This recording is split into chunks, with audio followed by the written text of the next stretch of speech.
toi, Seigneur. Rien ne peut te comparer à ta grandeur, Papa. Rien ne peut se mesurer à toi.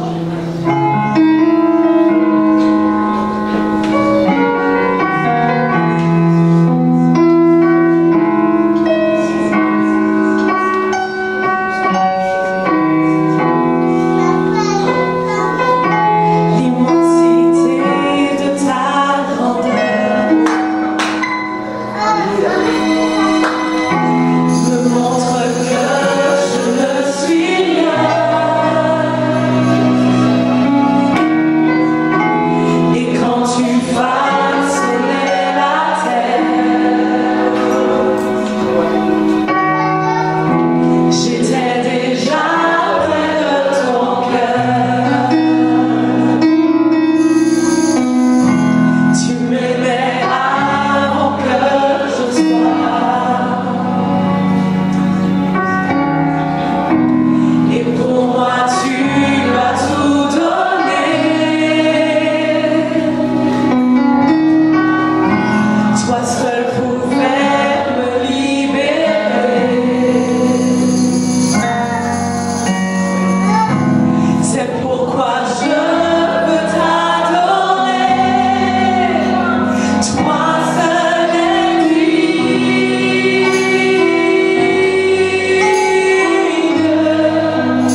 par nos louanges, par notre acte d'adoration ce soir. Entends du ciel ce soir.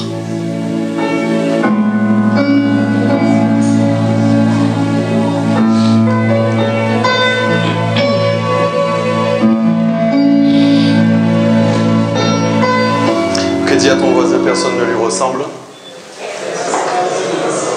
Amen. Dis ça avec conviction.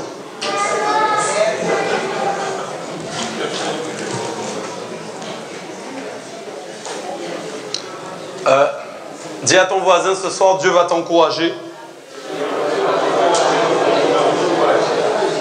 Dis bien, Dieu va t'encourager. Amen.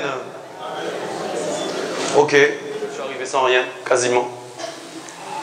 Mais, depuis 2 jours, il y a quelque chose qui bourdonne dans mon cœur. Et ça a été confirmé depuis le début du culte. J'ai dit, Seigneur, je sais ce que tu veux dire à ton peuple ce soir.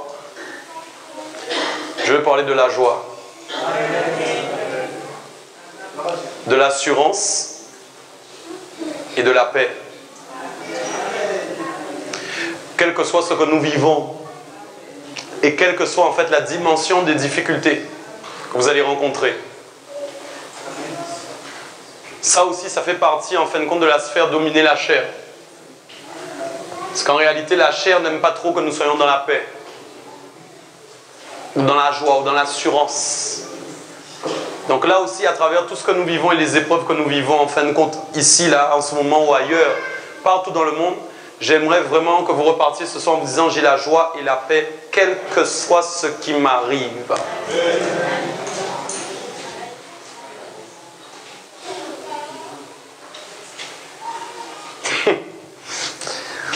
Hey, j'ai dit à quelqu'un il n'y a pas longtemps, je suis dans la joie, quel que soit ce qui m'arrive. La personne me dit, oh arrête, tu es trop spirituel. Il dit, ah bon? Comprenez bien, quel que soit ce qui vous arrive, désolé de te l'apprendre ce soir, mais tu ne peux pas dire ton cas est plus grave que les autres. Je suis en train d'annuler ces paroles ce soir, au nom de Jésus. Désolé, en fait, les circonstances de ta vie qui essaient de te mettre dans un confort, un canapé très confortable, et de te dire, mais mon cas est désespéré, ou j'ai plus d'épreuves que les autres frères ou que les autres sœurs. Je t'assure, mon frère, je vis des choses plus difficiles que toi. Je t'assure ce soir, c'est pas vrai. Ce n'est pas vrai. Quel que soit ce que tu vis, tu es appelé à être dans la joie. Ton nom, c'est Smiley spirituel 24 heures sur 24. Amen, amen. Écoute, tu dois être dans la joie. La joie du Seigneur est ta force. Si la joie du Seigneur se transforme en force, ça veut dire que moi aussi je deviens fort. Et si je deviens fort, ça veut dire que ce qui me rendait faible ne peut plus me rendre faible, mais au contraire me rend fort. Est-ce que vous me comprenez ce soir? La joie du Seigneur est ta force. Ok? Ça, c'est ça l'essentiel. Nous sommes équipés pour souffrir. Équipés pour souffrir. Vous comprenez ça? Ok? Équipés pour souffrir veut dire Dieu vous a tout donné pour que rien ne vole votre joie. Pendant 1 mois, nous avons parlé de dominer la chair. Et il y a quelque chose qui m'a touché dans ce que le Saint-Esprit nous a révélé, qui pour moi est essentiel. C'est ce que nous affectionnons le plus. Nous avons parlé de ça durant les 3 semaines qui sont passées. L'affection, où est placée notre affection? Ce que nous aimons plus que tout. Oui. Ce que j'affectionne le plus.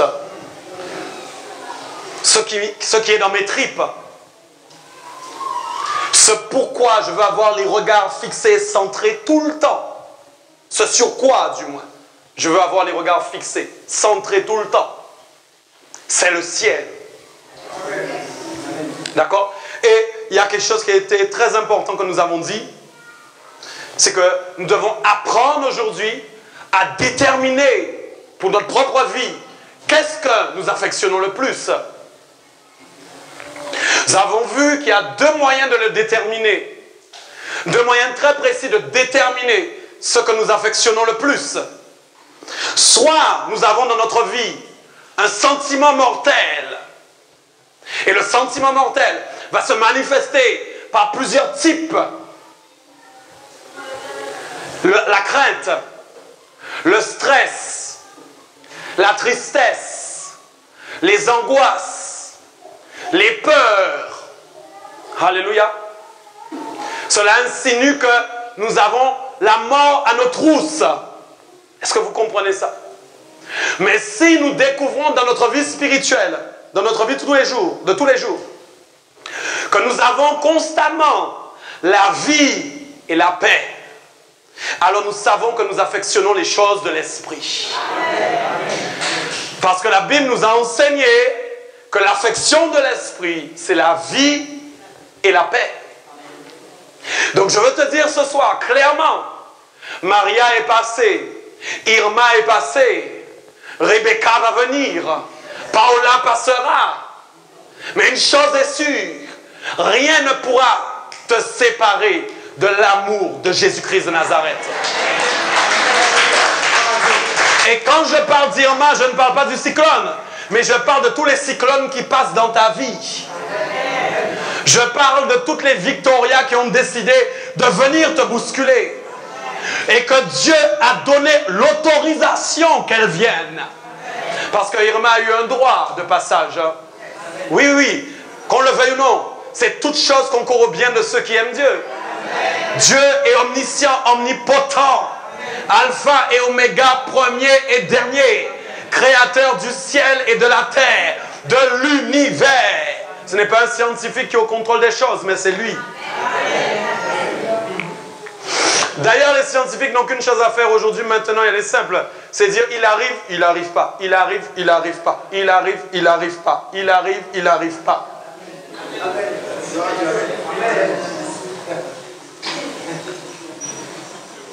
Parce que Dieu sait s'il arrive ou pas.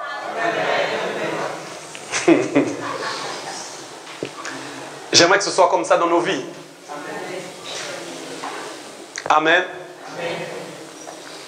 On a vu que c'est impossible d'être agréable à Dieu si on a de l'affection pour la chair. La louange qui est sortie ce soir est agréée par Dieu parce que Dieu commence à avoir des hommes et des femmes spirituels ici dans cette salle. Écoute bien ce que je suis en train de te dire. Oui, on sent que maintenant il y a des cœurs qui sont en train d'être transformés. Wow, wow, wow.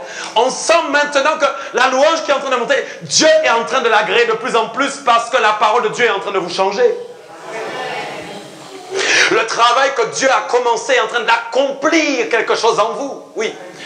Vous êtes en train d'atteindre une posture, une maturité spirituelle. Et tout cela se passe dans votre homme intérieur. Écoutez, même si vous devenez vieux, même si vous devenez laid, ce n'est pas grave. Si l'intérieur est fort, c'est l'essentiel. C'est l'essentiel. Alléluia. Vous savez donc, Romains 8, 18, on va prendre, dit quelque chose d'important. Romains 8, 18 nous dit quelque chose d'important. J'estime me dire que j'ai calculé un niveau. Ok? Quand j'estime quelque chose, c'est que je l'ai expérimenté. J'ai vécu quelque chose. Ok? Et Paul dit, j'ai expérimenté, j'ai vécu. Et j'ai estimé que les souffrances du temps présent, celles que nous vivons maintenant, ne sauraient être comparées à la gloire à venir qui sera révélée pour vous. Écoute-moi bien, il y a 2 poids, 2 mesures. Alléluia. Il y a 2 poids, 2 mesures. Les souffrances ont un poids. La gloire de Dieu a un poids. Ah, dis avec moi, la gloire de Dieu a un poids, les souffrances ont un poids. Mais je veux te dire quelque chose d'important. Le poids de la gloire de Dieu est surdimensionné par rapport au poids des souffrances. C'est pourquoi j'estime, parce que j'expérimente les souffrances de Dieu, mais aussi parce que j'estime la gloire de Dieu. C'est pourquoi si vous n'expérimentez pas la gloire de Dieu, vous ne pouvez pas comparer la gloire de Dieu aux souffrances. Je ne sais pas si j'ai parlé à quelqu'un. Quelqu'un qui n'a jamais expérimenté la gloire de Dieu, quand il expérimente les souffrances, il ne peut pas imaginer que la gloire de Dieu est plus grande que ses souffrances. Mais quelqu'un qui est un adorateur né et qui expérimente la gloire de Dieu tous les jours de sa vie, même quand il est dans les souffrances, il les regarde comme ça parce qu'il sait que la gloire de Dieu est plus grande que les souffrances qu'il vit. Ma prière aujourd'hui, tu dois expérimenter la gloire de Dieu plus que ça. Dis, pasteur, je vais faire plus. Oui, ok. Expérimenter la gloire de Dieu, comment? C'est dans l'adoration, c'est dans la prière, c'est dans la méditation. C'est dans l'adoration surtout, mes amis. Oui. Cherchez la gloire de Dieu. Cherchez les éléments de la gloire de Dieu. Si vous n'expérimentez pas, vous serez appelé à souffrir tout le temps. Dès qu'une épreuve va vous tomber sur le nez, vous allez pleurer. Parce que vous n'avez pas côtoyé la gloire. Vous n'avez pas expérimenté la gloire. Mes amis, je marche dans l'épreuve comme ça. Parce que pendant que je marche dans l'épreuve, la gloire de Dieu est sur ma vie. Est-ce que tu comprends ce que je suis en train de te dire? Je marche dans l'épreuve, mais la gloire de Dieu est sur ma vie. Donc toi aussi, quand tu es dans l'épreuve, la gloire de Dieu doit être sur ta vie.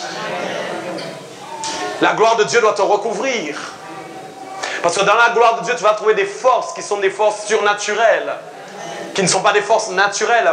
C'est quoi la Bible dit que dans notre faiblesse, le Saint-Esprit nous vient en aide. Même quand je ne suis pas capable de prier à un moment parce que je suis trop faible, l'Esprit de Dieu va m'inspirer pour que je puisse prier. Parce que dans la gloire de Dieu, il y a l'Esprit de Dieu. Oui. Donc ce qui explique qu'il n'y a en fait aucun moment réellement où je suis faible. Parce que même quand je suis fort par mon homme intérieur, quand mon homme intérieur devient faible, l'esprit prend la relève, je ne suis jamais faible, je deviens toujours fort. Alléluia. Tu dois comprendre ça aussi. Alléluia. Est-ce que tu me comprends? C'est pourquoi tu n'es pas un peuple faible. Vous êtes un peuple fort, un peuple puissant, un peuple qui souffre, oui, mais un peuple qui est fort. Il y a une différence entre souffrir et être faible et souffrir et être fort. Allô, j'espère avoir posté un message quelque part. Je sais que bébé pleure. J'ai dit, il y a une différence. J'espère que vous avez suivi parce qu'avec le bébé, je me suis perdu. Il y a une différence entre souffrir et être faible et une différence entre souffrir et être fort. Quoi, j'ai dit, je ne vais pas te dire tu ne souffriras pas ce soir. Non, tu souffres et tu vas souffrir, mais tu es fort. Tu es fort. C'est pas la même chose. Ok? Donc, vous voyez, Paul, vous voyez, il a estimé, il a expérimenté. Et quand il a expérimenté, il a bien parlé des souffrances du temps présent.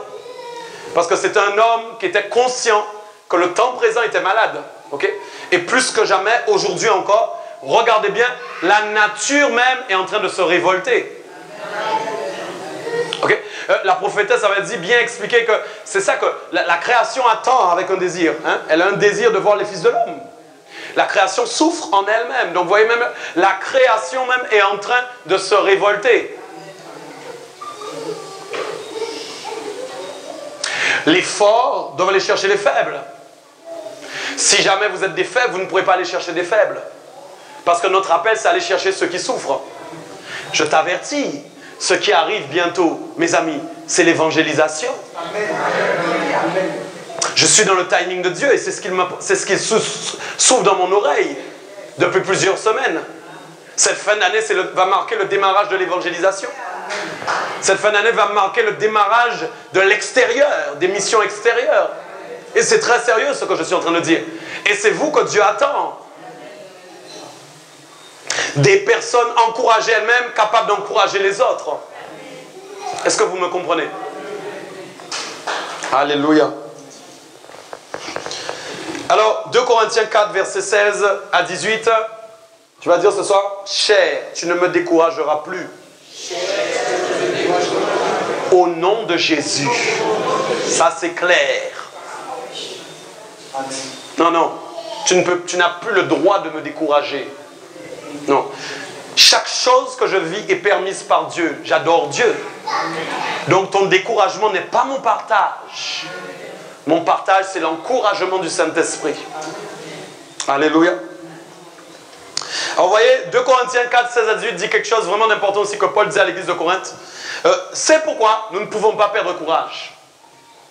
Lors même que notre homme extérieur est en train de se détruire, nous avons l'homme intérieur qui est en train de se renouveler de jour en jour. Donc vous voyez, il y a une comparaison entre l'homme extérieur et l'homme intérieur. Et vous voyez, chaque jour fait un travail différent. En fait, chaque jour où tu te réveilles, il y a un travail qui est exprimé dans ta vie. D'un côté sur l'extérieur, mais d'un côté dans ton être intérieur. Vous comprenez?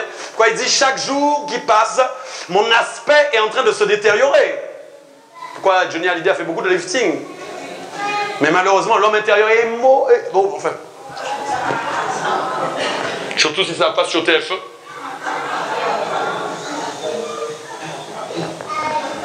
Seigneur, bénis-le et amène-le à lui, à Christ. Mais son homme intérieur ne va pas bien. Est-ce que vous me comprenez bien? Donc l'homme intérieur, c'est là où doit résider la force et le courage. Le courage ne se trouve pas dans les muscles. Désolé Smithy, là j'ai cassé un mythe. Mais le courage se trouve là. S'il y a un courage là, alors tu vas trouver des forces supplémentaires qui sont spirituelles. Vous savez, en fait, Popeye mangeait beaucoup d'épinards, nous devons boire beaucoup de l'esprit. Si vous voulez avoir des muscles solides. Vous comprenez ça? C'est pourquoi d'un seul coup, je peux devenir un surhomme. Parce qu'il y a l'Esprit de Dieu qui habite en moi. Et qui me permet de faire des choses extraordinaires. Comme pasteur Michel Mouyembe aime à dire, nous sommes des hommes ordinaires pour faire des choses extraordinaires. Vous comprenez ça? L'homme intérieur. Amen. Donc Paul dit, écoute, moi je vais te dire quelque chose ce soir. Tu n'as pas souffert, tu n'as pas encore souffert comme Paul a souffert. C'est là où je vous dis, en fait, il y a quelque chose d'intéressant. Parce que chacun d'entre nous, nous avons des balances différentes. Je vais dire mieux, non, peut-être nous avons des allez, nous allons prendre un autre exemple. Peut-être nous avons des balances identiques. Mais en fait, ce qui change, vous savez, c'est quoi? En fin de compte, là où nous ne supportons plus le poids, nous n'avons pas, nous n'avons pas le même calcul, pourcentage, je ne sais pas, de soutien du poids. Parce que quand Paul se permet de dire, écoute, ce sont nos légères afflictions du moment. Dis avec moi léger. Voilà. L'homme parle de légères afflictions. L'apôtre parle de légères afflictions. Alors que les afflictions qu'il vit, si nous avions à les juger avec notre balance, nous dirions, mais les affreuses afflictions. Amen. Ou alors les afflictions terribles qu'il vit. Mais lui, il va se permettre de dire, oui, parce que Paul est aussi lui-même un surhomme. Le surnaturel de Dieu vit dans Paul. Comme il est appelé à vivre en toi. Est-ce que tu me comprends bien? Donc quand lui, il regarde les épreuves, il dit, mais c'est léger. Pourquoi? Parce qu'il a expérimenté un grand niveau de gloire. Est-ce que tu m'entends bien? Écoute, il expérimente un grand niveau de gloire de Dieu. Donc quand il regarde, il voit ça léger.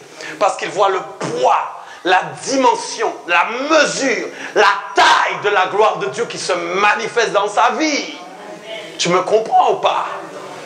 Et c'est ce que Dieu t'appelle à vivre aussi. Alléluia. Oui, c'est vrai. Nous servons un Dieu qui s'appelle Jésus-Christ de Nazareth, qui est habitant du ciel et qui réside à la droite de Dieu. Et la Bible dit, ma vie est cachée en lui. Donc si ma vie est cachée en lui, c'est que ma vie est cachée dans le ciel, à la droite de Dieu. Tu ne le sais pas, mais j'habite déjà à la droite de Dieu. Parce que ma vie est cachée en Jésus. Et que donc si lui il réside là, ça veut dire que moi aussi je réside là. La droite c'est le bras qui combat. La droite c'est le bras qui abat. La droite c'est le bras devant lequel aucun ennemi ne peut tenir. Et donc aucune épreuve ne peut tenir. Il n'est pas à la droite pour rien. Est-ce que tu me comprends? Ta vie est cachée en Jésus. Tu es caché en lui. Tu es domicilié là où il est domicilié. Tu m'entends bien? Dis je suis domicilié à la droite de Dieu. Alléluia. Oui, oui. Tu n'es pas un fou quand tu dis ça. Mais tu es un fou spirituel. Alléluia. Écoutez. Donc il dit, c'est ça. Affectionnez-vous donc aux choses d'en haut et non à celles qui sont sur la terre. Nous l'avions déjà lu.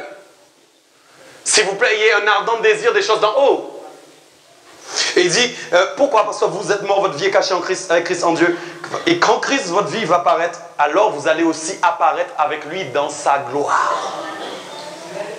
Alléluia. C'est ça votre appel. C'est apparaître avec lui dans sa gloire. Et si sa gloire vient du ciel, il n'y a aucune raison que vous soyez attachés aux choses d'en bas. Sa gloire ne viendra pas de la terre. Sa gloire viendra du ciel. Alléluia. Donc, il y a encore un texte qui m'a touché ce soir. C'est un texte qui me disait, pendant que j'étais un moment dans le bureau, là, je dois parler de ça avec vous, que vous soyez dans la joie. 1 Pierre 1, 6 à 9. 1 Pierre 1, 6 à 9. On nous dit une chose excellente. C'est là ce qui fait votre joie. Quoique maintenant, puisqu'il le faut, vous soyez attristés pour un peu de temps par diverses épreuves. Ok, qui n'a pas d'épreuve ici? Vous savez qu'en réalité, l'épreuve n'existe pas? Est-ce que vous savez ça? Vos épreuves n'existent pas.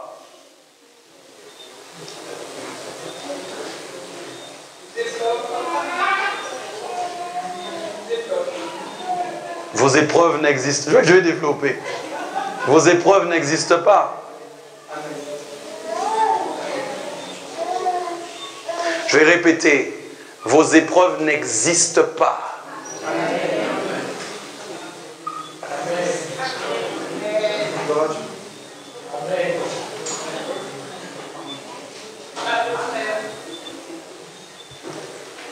Moi, je ne vois pas d'épreuves. Pourtant, elles sont là.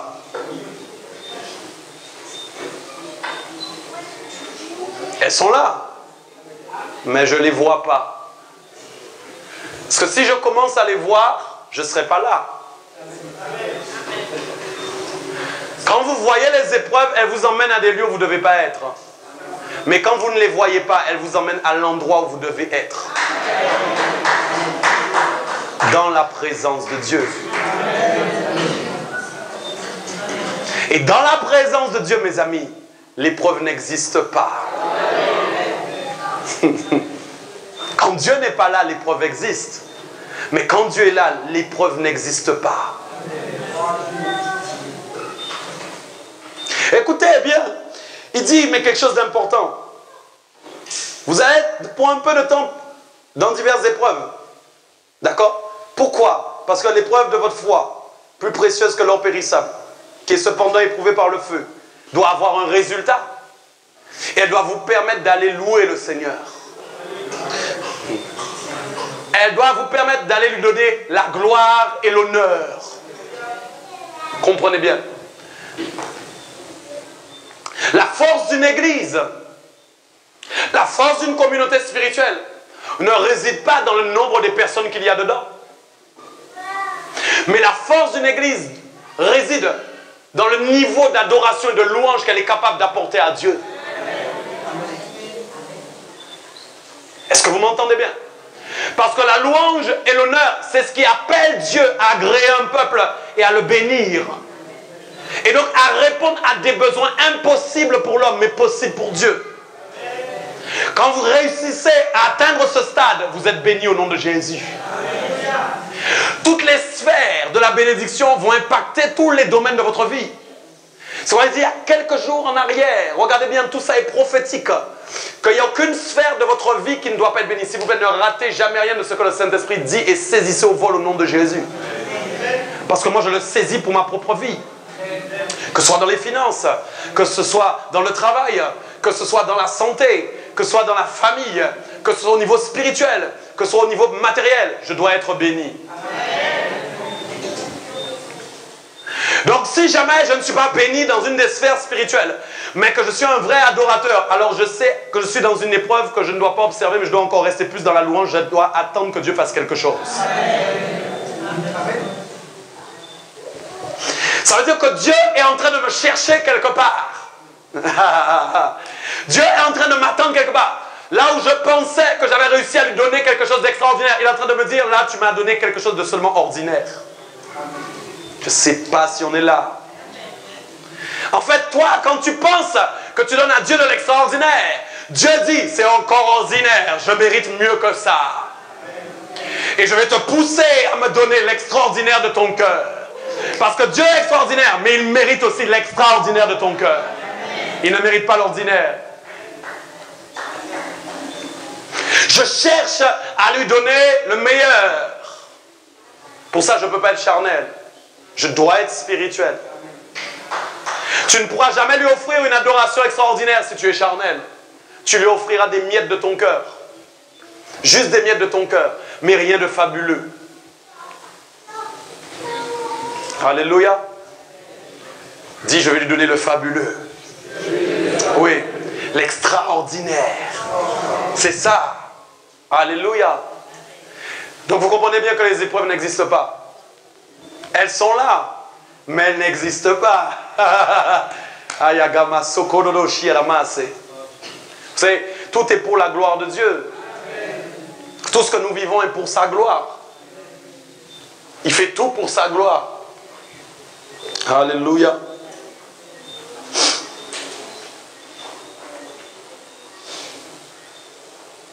Oui, verset 28 donc, de Romains 8 dit, nous savons bien sûr du reste, c'est-à-dire après tout ce que nous vivons. Nous savons que toute chose donc concourt au bien de ceux qui aiment Dieu.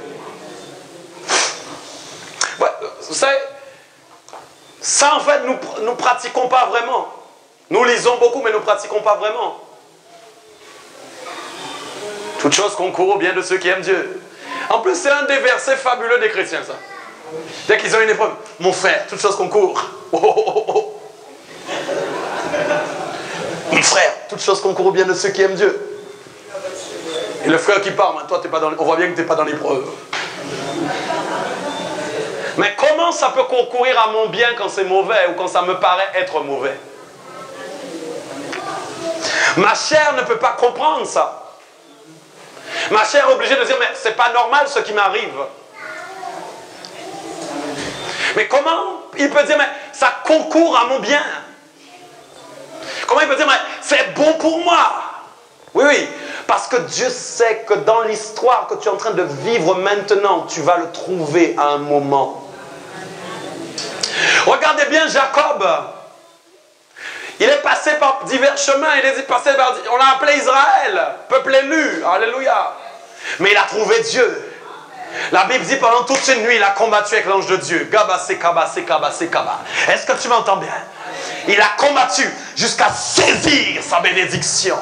Est-ce que tu m'entends? Ce qu'il vivait était impossible aux yeux d'un homme. Comment quelqu'un peut se battre avec Dieu et gagner? Oui, je t'apprends une nouvelle aujourd'hui. Dieu t'a vaincu, ça c'est clair, et gloire à Dieu. Mais tu es aussi appelé à te battre avec lui et à gagner. Et on dit, ils comprennent plus ce qu'il dit. Quand tu es dans l'épreuve, excuse-moi, sauf si c'est une épreuve que le diable a mise sur ta route parce que tu pêches et que tu fais n'importe quoi. Ce n'est pas mon dossier de ce soir. Mais quand tu es dans les épreuves permises par le Seigneur, écoute-moi bien, tu ne le sais pas, mais tu es comme Jacob en train de te battre avec l'ange de Dieu. Je ne sais pas si tu m'as compris. Tu es dans cette même expérience où Dieu est en train de te dire, alors maintenant, qui es-tu? Oui, oui. Qui es-tu, toi qui viens à l'église régulièrement?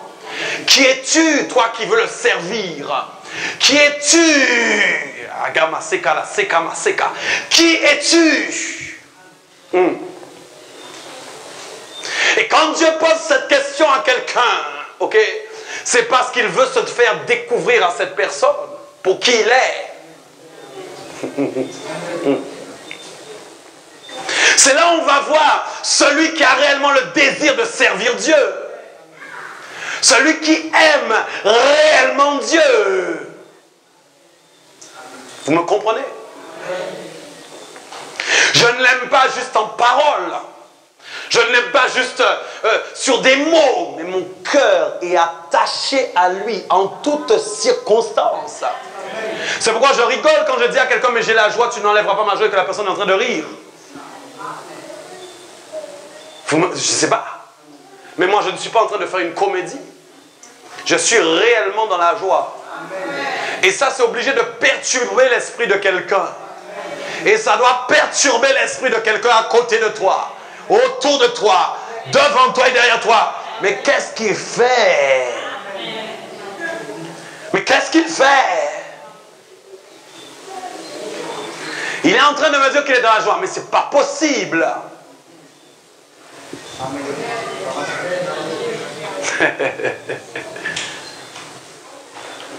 Hein, les gens qui ont des oreilles un peu cassées, hein, vous savez, des fois. Vous dites des choses, ils comprennent les choses à l'envers. Vous devez être capable de dire, rien ne peut vous séparer, vous, de l'amour de Jésus. Écoute-moi bien. Et ce n'est pas seulement dans le sens où rien ne peut me séparer parce que Jésus m'aime. Non, non, non, non, nous allons aller plus loin et sortons de la fainéantise. Rien ne peut me séparer de l'amour de Christ parce que moi, je ne veux pas me séparer de lui. Amen.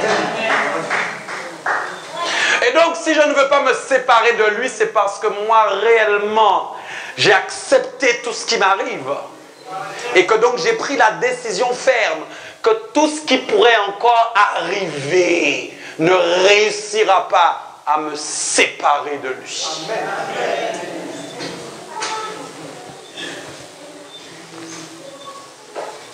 Amen. Voilà pourquoi quand on lit Job,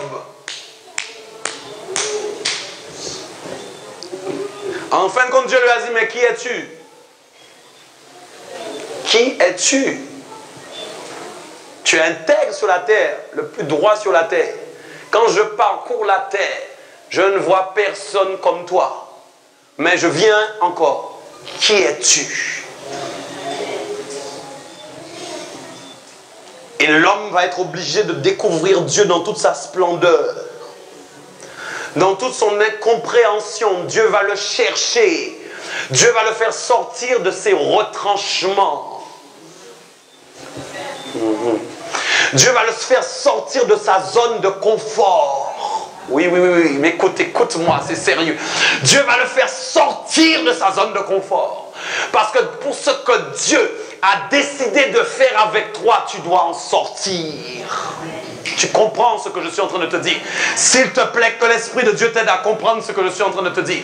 Parce que Dieu a décidé de t'utiliser, toi, celle de la terre, lumière des nations, un peuple, une race élue, un sacerdoce royal, un disciple de Dieu. Tu dois sortir de ta zone de confort pour aller chercher quelque chose de Dieu que tu n'avais pas encore vécu jusqu'à maintenant. Il n'y a rien qui t'arrive. Écoute-moi bien. Des histoires. Ils vont dire, mais il est méchant ce pasteur. C'est difficile ce que j'ai vécu. Mais parce que la gloire... Je parle avec un langage spirituel. Mais parce que la gloire de Dieu qui est attente... Écoute-moi bien. J'ai une bonne nouvelle pour toi. Tes épreuves ont été grandes, oui ou non? Il y a eu des grandes épreuves ici. Ils auront peur maintenant de dire oui. Si on dit, mais il ne faut pas te dire oui par rapport à ce qu'il a dit. Non, au contraire. Sois franc. Tes épreuves sont grandes ou pas? Amen. Mais elles n'existent pas. Amen. Mais elles sont grandes. Amen. Ok, c'est une bonne nouvelle ça. Tu sais pourquoi? Triple dimension de gloire. Amen. Tes épreuves sont petites, alors apparemment, mais tes épreuves sont grandes. Il y a une grande gloire qui arrive. Tu m'entends? Il y a une grande gloire qui arrive derrière. Oui, amen. Tu as raison, mon frère, de crier amen. Il y a une grande, il faut crier amen. Il y a une grande gloire qui arrive derrière. La gloire que Dieu a préparée pour ta vie. Écoute, maintenant tu vas regarder l'épreuve comme ça et tu vas dire, waouh, voilà en fait l'épreuve que Dieu a dimensionnée devant moi. Voilà par quoi il a décidé de me faire passer. Mais maintenant, quand je regarde cette épreuve, je vois la gloire de Dieu. Et cette gloire qui est en train d'arriver pour moi, c'est pour moi qu'elle arrive. C'est pour moi, c'est pour ma vie. Je vais baigner dedans. Ça va être extraordinaire. Ce que je vais vivre avec Dieu. Yamase Soko. Est-ce qu'on se comprend bien? Amen. Ça sent quelque chose. Ça sent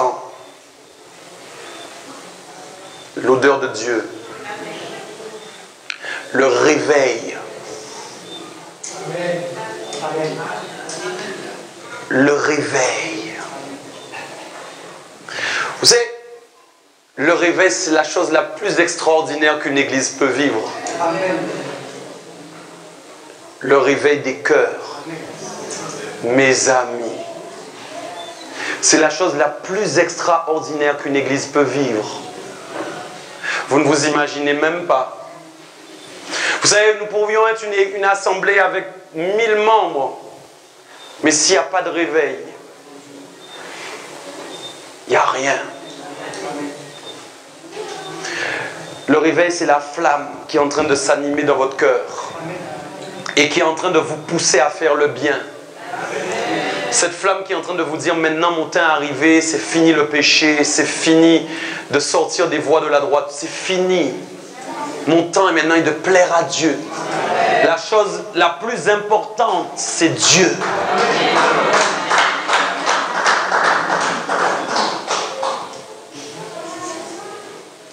Vous allez emmener le dérangement par votre courage, par votre joie, par votre foi. Les gens même seront dérangés. Oui, je voulais que tu entendes le message. Ça me dérangeait depuis tout à l'heure. Les gens même seront dérangés. Vous comprenez ça? Parce que quand ils vont vous voir, ils vont voir que vous êtes dans l'épreuve et que vous êtes dans la joie. Ils ne comprendront pas. Ils auront soif de Dieu. Ils auront faim de Dieu. Parce qu'ils vont se dire, mais comment est-ce possible?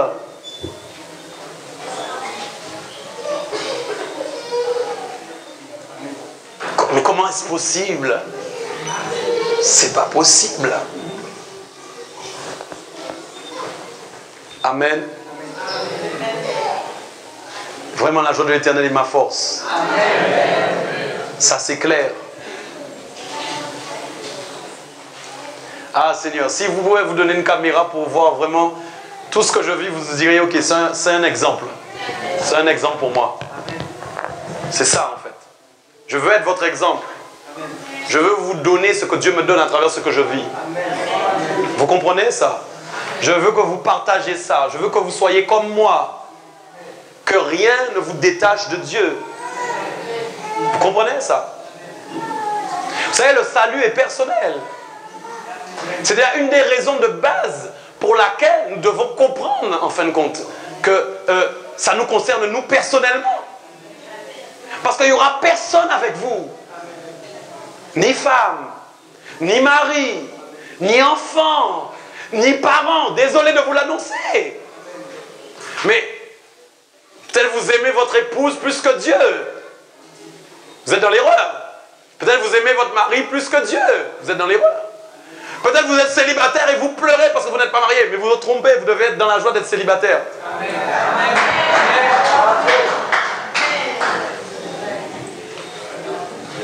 Ça, c'est un sujet d'épreuve qui empêche à la gloire de Dieu de se manifester. Et on le voit grand. Paul a osé dire, mais il vaut mieux être seul.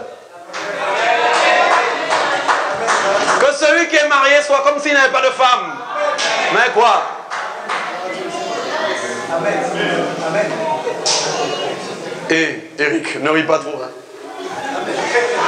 Attention. Zveni, où es-tu? Elle n'est pas là? Tu es là? Surveille-le. Hein? Il a une femme. Hein? Mais il faut comprendre. Ok? C'est un langage spirituel. Employer une révélation spirituelle pour un langage spirituel. Son cœur est attaché à Dieu. Il est marié, mais son cœur est attaché à Dieu plus que tout. Si sa femme devait disparaître demain, ce n'est pas le cas au nom de Jésus. En tout cas, elle disparaîtra un jour, mais pas demain. Mais il ne va pas mourir pour ça. Il y a des exemples dans cette église. Il ne va pas perdre la vie pour ça. Mais oui. Mais oui. Parce qu'il est tellement attaché à Dieu qu'il est comme n'ayant pas de femme. Mais ça ne veut pas dire qu'il n'a pas de femme. Alors, quand on exerce l'intelligence, c'est dangereux. Femme, assieds-toi là, tu n'es pas là. Tu n'es pas là, toi. Non, ça n'a rien à voir. Mon cœur. Okay? Je ne suis pas désemparé parce que ma femme n'est pas là. Vous me comprenez? Parce que mon mari n'est pas là, je perds la boule. Il y a des gens comme ça. Parce que je suis seul, je perds la boule. C'est vrai que Dieu a dit, effectivement, c'est vrai, enfin Paul a dit, ne pas rester seul si jamais nous avons des problèmes, effectivement, de tentation, etc. Bon, voilà, de peur que de mourir. Hein. Donc plutôt mariez-vous, ok? C'est vrai, il a dit ça, mais lui, il est conciliant quand même. Il est conciliant, ok?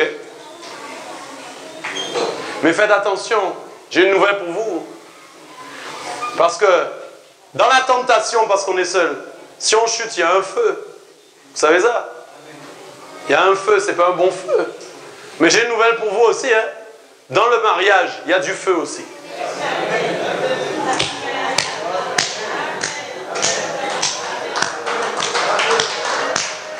Donc dans tous les cas, à un moment, ça va sentir le cramer.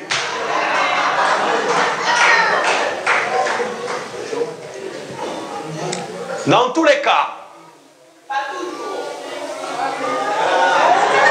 Bon, écoute, arrête, s'il te plaît. Ouais, toi, tu as que le feu divin, toi. Amen, tu as raison, alléluia. Tu as raison, tu n'as pas de tribulation dans la chair. Punaise. Je comprends maintenant pourquoi l'onction descend comme ça.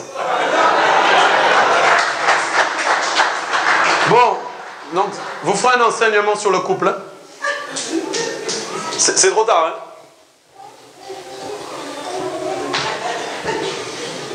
Ok? Non, mais vous comprenez, il faut un peu d'humour, moi j'aime rire. J'ai la joie du Seigneur en moi. Et, amen, qu'est-ce que je pourrais dire? Bon, allez, on va dire ça. J'embête ceux qui ne sont pas contents.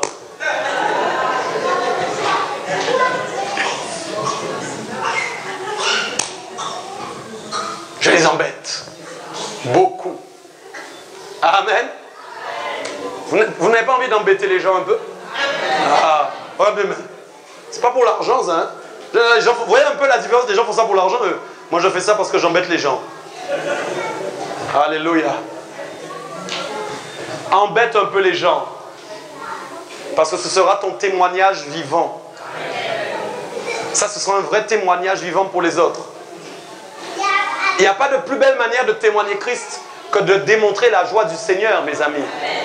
Mes amis, c'est ce que nous avons offert, mais vous ne vous imaginez pas comment la joie du Seigneur et l'amour de Dieu peut faire des miracles extraordinaires. Ce n'est pas chasser les démons qui sauvent les gens. Ce qui sauve les gens, c'est l'amour de Christ. C'est la paix et la joie du Seigneur. C'est ça qui sauve les gens, mes amis. Ok? Et rien d'autre. Alléluia. Bon, je dois continuer. Donc, vous voyez, nous étions en train de dire que, voilà, toute chose concourt donc à notre bien. Et bien sûr, d'une catégorie de personnes, c'est-à-dire les personnes qui sont appelées selon son dessein. C'est-à-dire des personnes qui sont appelées, en fin de compte, selon sa pleine volonté. Okay, le dessein de Dieu, c'est la volonté parfaite de Dieu. Donc si je suis appelé selon sa volonté parfaite, je suis capable de comprendre que tout ce qui se passe dans ma vie concourt à mon bien. J'ai compris que tout ce qui arrive dans ma vie est de la volonté parfaite de Dieu. Tu vois, il y a des gens qui ne comprennent pas parfois comment quelqu'un qui peut ne pas pécher peut être dans l'épreuve. C'est ce qui avait été reproché à Job. Parce que vous savez comment un homme intègre comme Job pourrait être dans l'épreuve. sûrement, il a péché quelque part. Mais ils n'ont pas compris que quand nous sommes sur le vase du potier et que nous sommes créés selon son dessein, donc c'est-à-dire selon sa volonté parfaite, le potier agira pour que nous soyons un pot, un vase de gloire. Ok? Et pour que nous puissions devenir un vase de gloire, il faut que le potier agisse, nous travaille. Donc s'il vous plaît, quand les gens disent que vous avez péché, dites-leur oui, c'est ça. Oh oui, mais tu verras bientôt la gloire de Dieu et on verra si j'ai péché. Oui, tu peux applaudir, ça c'est vrai.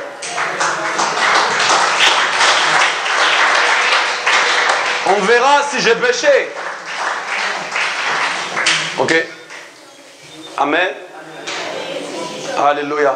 Et d'ailleurs, même si j'avais péché, je me relève. Au nom de Jésus.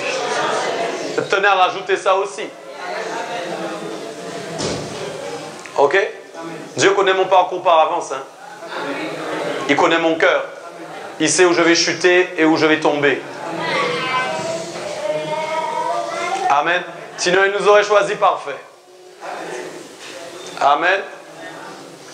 Ok, donc nous disions, voilà, il dit, verset 29, car ceux qu'il a donc connus d'avance, parce qu'il te connaissait depuis le ciel, il t'a donc prédestiné à être semblable à l'image de son fils.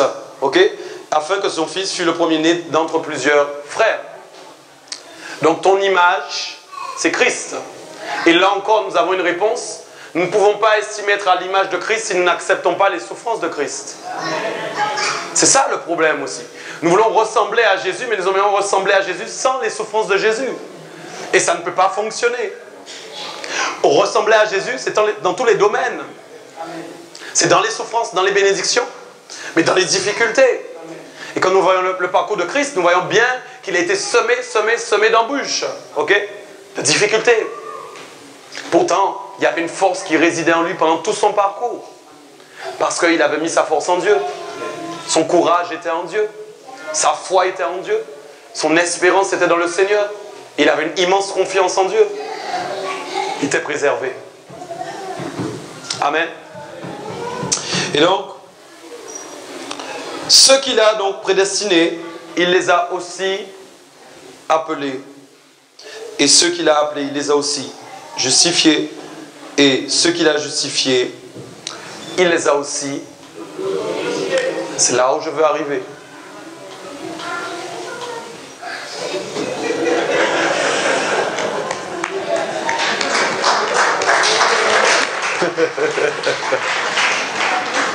Il les a aussi glorifiés. Dis avec moi, glorifiés. C'est ça. Voyez un peu. Regardez bien, c'est extraordinaire. Waouh. En réalité, quand Dieu appelle quelqu'un, il cherche à le glorifier. Vous voyez, beaucoup de gens reçoivent l'appel de Dieu, simplement. Et puis, ils savent qu'ils sont prédestinés. Et puis, ils pensent au salut, et puis ils s'arrêtent là. Parce que tout le monde veut être sauvé. Ok? Mes amis, mais c'est extraordinaire. En fait, vous savez ce que glorifier, mes amis, ça veut dire la gloire de Dieu. Là, je ne suis pas en train de parler de Dieu. Je suis en train de parler de vous. Dieu ne s'est pas appelé. Et Dieu ne s'est pas justifié. Mais Dieu vous a appelé. Allô? C'est vous qui l'avez justifié. La Bible dit, il veut vous glorifier. Vous ne pouvez pas vous glorifier sans la gloire de Dieu. Autant que votre café ne peut pas devenir sucré sans le sucre. Vous ne pouvez pas être glorifié sans la gloire en vous. Vous me comprenez ou pas? Donc, la gloire de Dieu est le sucre de ta vie. Et si jamais tu es glorifié, ça veut dire qu'en fin de compte, la gloire de Dieu émane de toi et en toi. Ok? Donc, tous les éléments de la gloire de Dieu sont dans ta vie. Tu es un homme, tu es une femme bénie.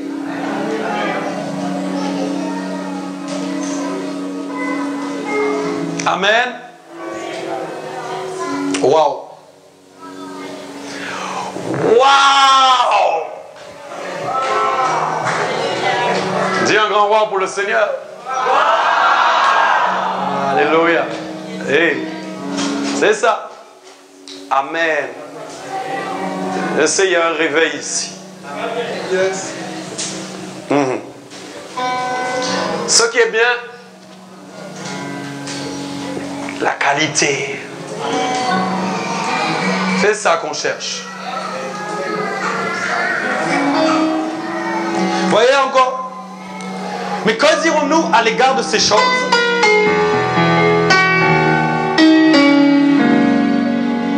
À l'égard de ces choses, restons concentrés jusqu'à la fin, il va se passer quelque chose. Voyez? Que dirons-nous à l'égard de ces choses? Mais si Dieu est pour moi, qui sera contre moi? Irma, Victoria, Barbara, Santa Barbara, tout ce que tu veux. Tu ne peux rien faire contre moi. Ok?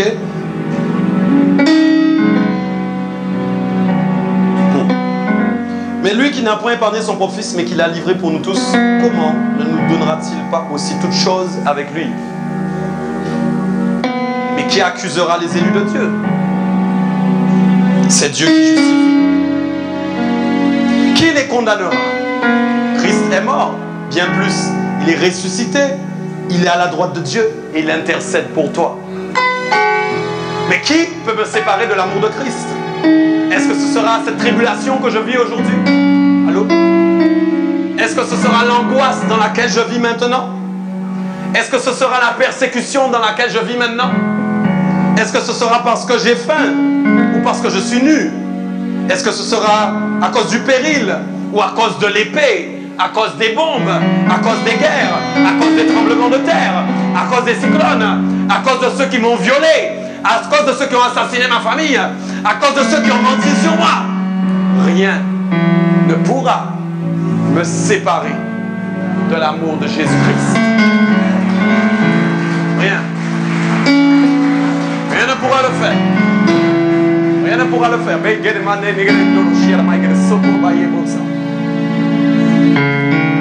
Il dit, selon il est écrit, mais c'est à cause de toi qu'on nous met à mort tous les jours. Parce qu'on nous regarde comme des brebis destinées à la boucherie. Mais dans toutes ces choses, j'aimerais que tu dises très fort ce soir 3 fois, mais dans toutes ces choses. Mais dans toutes ces choses. Mais dans toutes ces choses. Mais dans toutes ces choses. Et il est bon que l'apôtre ait écrit dans toutes ces choses. Parce qu'il n'y a rien à énumérer. Toutes ces choses, quelles qu'elles soient. Toutes ces choses.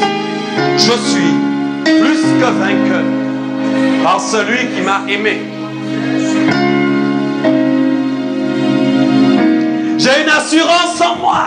Hey, Gabayededes. Moi, personne ne peut comprendre ce que je suis. Quel que soit. Même si c'est la mort, même si c'est la vie, même si c'est les anges, les dominations, les choses présentes, mais encore celles qui doivent venir que je ne vois pas encore, mais qui vont arriver. Aucune puissance, ni une hauteur, ni même une profondeur, ni même aucune créature, rien ne peut me séparer de l'amour de Dieu manifesté en Jésus-Christ, mon Seigneur. Moi, je le glorifie.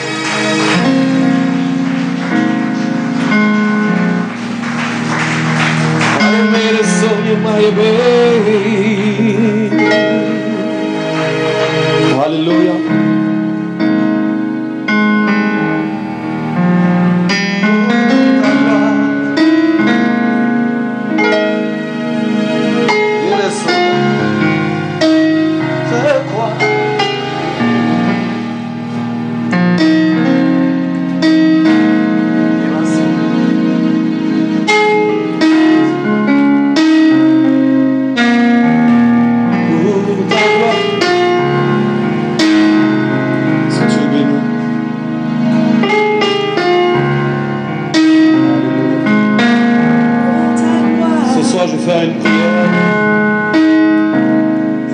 Conséquence.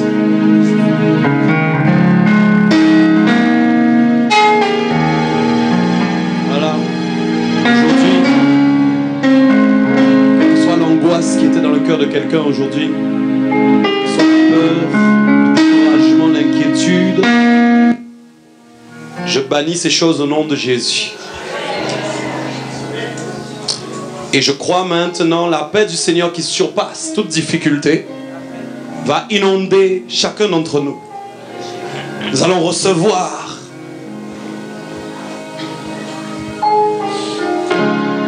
Abba Père. Abba Père. Oh, Abba Père. Dis Abba Père. Abba Père. Abba Père.